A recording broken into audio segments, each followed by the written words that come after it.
We all live in a society and we are so interdependent on each other. This is a Romanian folklore. ஒரு வில்லேஜில் ஒரு form இருக்குது. Husband and wife 2 பேரும் மட்டும்தான் அந்த ஃபார்மில் வேலை செய்கிறாங்க. அவங்க 3 அனிமல்ஸ் வளர்க்குறாங்க. ஒரு டக்கு, ஒரு பிக்கு, ஒரு கவ். அதே வீட்டில் ஒரு ஸ்னேக்கும் ஒரு மவுஸும் வாழ்ந்துட்டு வருது. ஏதாவது அந்த வீட்டில் முக்கியமானது நடந்துச்சுன்னா these animals have a way of communicating with each other. So ஒரு நாள் நைட்டு கிச்சனில் இந்த மவுஸ் இருக்கும்போது ஃபார்மரோட ஒய்ஃப் மவுஸை பார்த்துட்டு கத்திட்டு, "ஓ மை காட், நாளைக்கே ஒரு மவுஸ் ட்ராப் வைக்கணும்" அப்படின்னு சொல்கிறாங்க.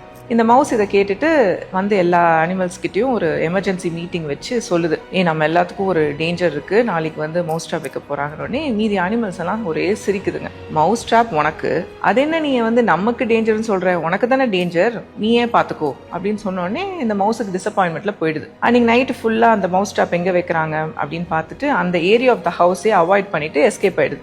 எங்கே இருக்குன்னு தெரியாமல் இந்த ஸ்னேக் அந்த மவுஸ் ட்ராப்பில் மாட்டிக்குது.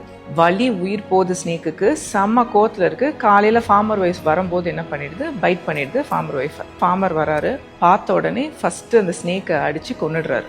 ஸ்னேக் செத்து போயிடுச்சா, உடனே ஃபார்மர் ஒய்ஃபை வந்து டாக்டர்கிட்ட கூட்டிகிட்டு போகிறாங்க. டாக்டர் வந்து, "நீங்கள் இவ்வளோ லேட்டாக வந்திருக்கீங்களே, நான் மருந்து போடுறேன், பட் ஐ டோன்ட் நோ, நீங்கள் வெயிட் பண்ணி தான் பார்க்கணும்னு சொல்லிடுறாங்க."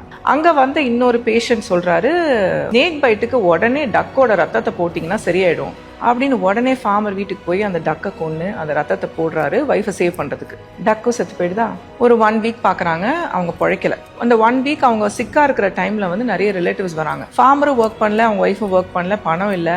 இருந்த பிக்கை வந்து கொன்று எல்லாருக்கும் சாப்பாடு போடுறாரு. பிக்கும் செத்து போயிடுச்சா, ஃபார்மர் ஒய்ஃப் இறந்துடுறாங்க. ஃபியூனரலுக்கு எல்லா சொந்தக்காரங்களும் வராங்க.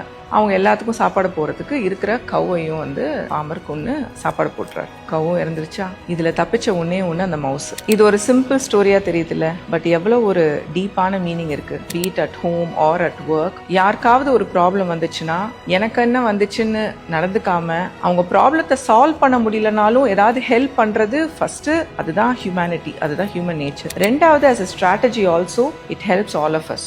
யாருமே entirely self sufficient கிடையாது. இன்னொருத்தங்களை சார்ந்து தான் நம்ம வாழறோம். இது எல்லாருக்குமே ஒரு இம்பார்ட்டன்ட் லெசனாக இருக்கும்னு நம்புறேன்.